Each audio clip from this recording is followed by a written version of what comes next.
Assalamualaikum warahmatullahi wabarakatuh. Iya, kembali lagi dengan saya Muhammad Dafal Malik.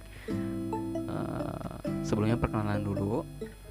Perkenalkan, nama saya Muhammad Dafal Malik dengan NIM 1702723 dari Universitas Pendidikan Indonesia, Departemen Ilmu Keolahragaan.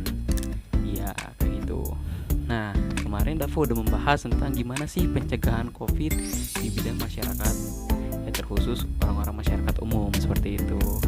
Nah, sekarang Dava ingin memberikan informasi gimana sih cara penanggulangan COVID-19 ini di bidang, terutama di bidang pendidikan, kayak gitu. Mau tahu lebih selanjutnya? Mari kita saksikan.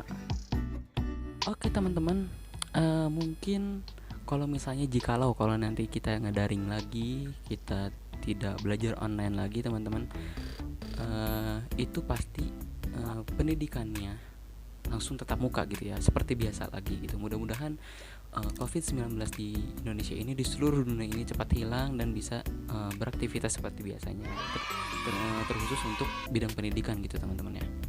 Nah, di sini Dava ada 6 cara buat teman-teman gimana sih cara menanggulangi COVID-19 di bidang pendidikan gitu. Yang pertama, kalian harus melakukan ini. Ya betul, kalian harus melakukan cek suhu tubuh kepada siswa ya. Jadi kalian mempunyai absen, kita mempunyai absen, cek suhu tubuh siswa tiap harinya, kayak gitu teman-teman. Yang kedua ini ya, yang kedua itu guru atau staff harus sebelum masuk kelas ataupun masuk ke sekolah itu wajib mencuci tangan selama 20 detik supaya bersih, kayak gitu teman-teman.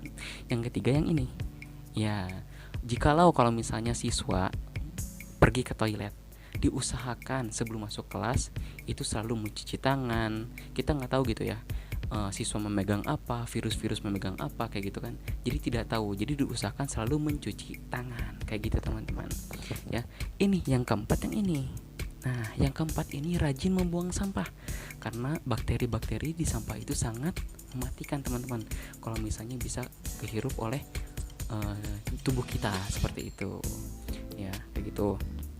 Nah, terus yang kelima, yang ini. Yang kelima itu kalian harus membuka jendela ketika sedang pemrosesan belajar, kayak gitu, supaya tidak kedap udara mungkin, kayak gitu, supaya tidak udara-udara yang kotor dari dalam kelas bisa keluar, seperti itu. Jadi bersih gitu ya. Oke, kayak gitu. Terus yang mungkin yang keenam, kalian harus tetap jaga jarak yang social distancing nih. Kenapa harus ada social distancing? Tetap harus ada jaga jarak teman-teman. Kalau misalnya nanti kita udah tetap muka lagi nih, kayak gitu. Ya seenggaknya kalian bisa diefektifkan satu meja satu bangku itu satu anak gitu kan, satu meja satu anak, supaya social distancingnya tetap terjaga gitu teman-teman. Gini teman-teman, kan tadi Dafu udah ngasih tahu gimana sih cara penanggulangan COVID di bidang pendidikan seperti apa, kayak gitu. Nah, di sini Dafa juga ingin ngasih tahu ada 4 hal yang kalian lakukan, yang harus wajib siswa lakukan ataupun orang tua wali lakukan gitu, yang harus tahu informasi seperti ini. Itu ada 4 hal gitu. Jikalau kalau misalnya nanti pendidikan sudah memperbolehkan tatap muka lagi gitu kan, kayak gitu.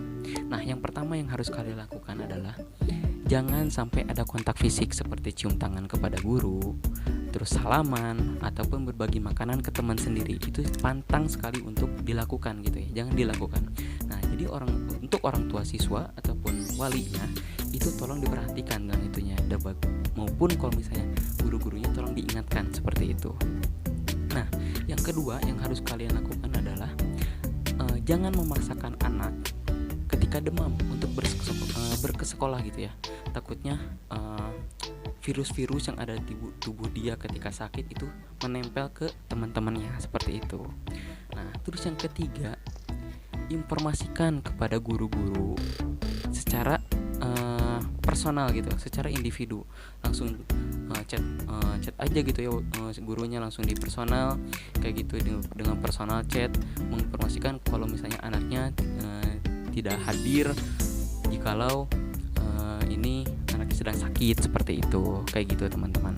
Nah, yang keempat, yang terakhir itu jangan menginformasikan kalau misalnya ada anak kalian sakit ke media sosial lainnya. Takutnya ada yang salah tangkap, ada yang mungkin berpikiran kemana-mana kayak gitu yang tidak diinginkan gitu. Jadi nanti ada berita-berita yang tidak kayak ditinggi-tinggikan gitu. Jadi jangan sampai menginformasikan kepada media gitu. Hanya guru dan orang tua wali saja yang tahu kalau misalnya si anaknya sedang mengalami demam ataupun sakit. Seperti itu teman-teman. Mungkin sekian video dari Dava, mudah-mudahan bermanfaat. Mohon maaf bila ada tutur kata ataupun salah kata dengan Dava ucapkan. Dava masih tahap belajar. Mudah-mudahan video ini bermanfaat untuk teman-teman dan terkhusus bermanfaat untuk Dava sendiri. Cukup sekian yang dapat saya sampaikan. Mohon maaf bila ada kesalahan. Assalamualaikum warahmatullahi wabarakatuh.